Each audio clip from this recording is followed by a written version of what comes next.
Hello बच्चों, let's read a given question. The question says a football of radius capital R is kept on a hole of radius small r is less than capital R made on plank kept horizontally.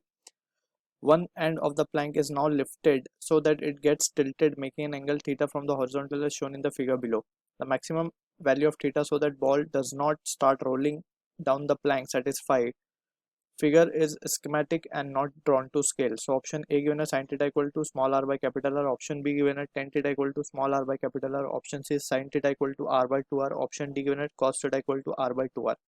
So for this question, जो key concept यहाँ पे we need to understand is the concept of toppling.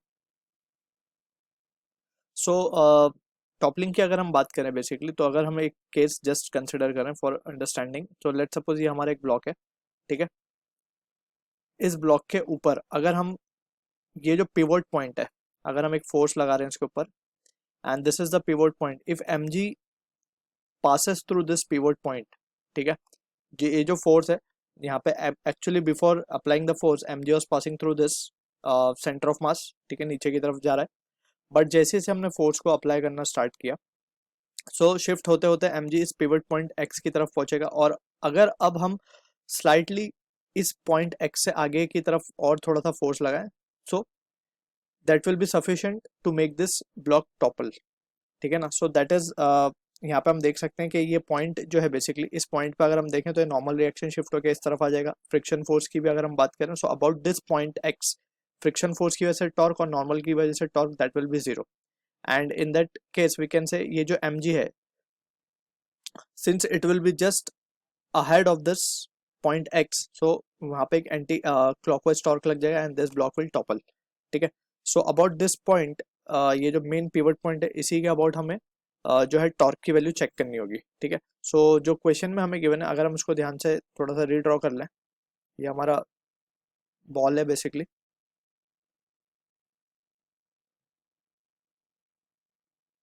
इस तरीके से है ये कुछ angle theta given है, ठीक है। अब हम मान लेते हैं जो एकदम इक्विलिब्रियम या लिमिटिंग केस है ये, जहाँ से ये एम जी जो है ये इस पॉइंट से, ये जो सेंटर पॉइंट है, जैसे हमने पिवोट पॉइंट डिस्कस किया एक्स वाला पॉइंट ये है वो, तो यहाँ से हम देख सकते हैं कि एम जी अब यहाँ पे एक्ट कर रहा है, ठीक है। अब जस्ट हम एम जी के बारे में बात करते हैं, क्योंकि नॉर्मल रिएक्शन और जो दूसरी फोर्सेज होंगी उसकी वजह से तो about this pivot point torque will be zero, तो जस्ट एम जी के ऊपर हम कॉन्सेंट्रेट करते हैं। So this will be the limiting case.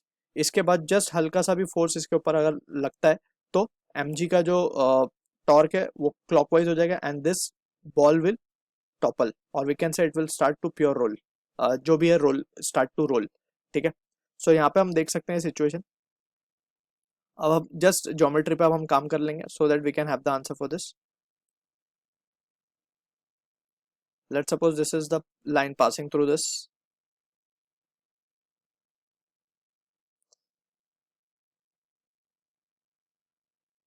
ठीक है।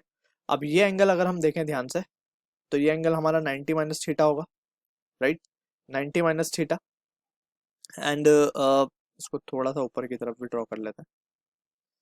ये 90 माइनस थीटा हो रहा है हमारे पास एंगल। ये एंगल जो हो जाएगा हमारा, this angle will be, before that यहाँ पे हम एक काम ये करते हैं कि इसको भी थोड़ा सा इस तरीके से ज्वाइन कर लेते हैं। ये एंगल भी हमारा 90 माइनस थीटा हो जाएगा, सो ये एंगल हमारा थीटा हो जाएगा, तो this angle will also be theta, right. अब यहाँ पे ये एंगल हमारा कितना है, 90 माइनस थीटा है, सॉरी नॉट 90 माइनस थीटा, बस बट थीटा, राइट, तो ये थीटा एंगल है। तो फ्रॉम दिस ट्राइंगल, अगर हम इसको नाम दे दे ओ, ये पॉइंट को नाम दे दे ए, और ये पॉइंट तो हमारा एक्स था, तो ओ ए एक्स ट्राइंगल में अगर हम देखें तो साइन थीटा की वैल्यू हम क्या लिख सकते हैं, sine theta will be opposite, ये जो लेंथ है बेसिकली ये 2r गिवन है हमें, it has been given as 2r, right. तो इसका हाफ कितना हो जाएगा, r हो जाएगा जस्ट, तो it will be just r opposite upon hype, hype is capital R, so this is the condition. अब इसके बाद अगर जस्ट हल्का सा भी एंगल हम इंक्रीज करते हैं, so that will lead to the toppling of this ball. So from the given option अगर हम केयरफुली एनालाइज करें, तो A will be the correct answer for this question. So I hope you understood the solution. All the best.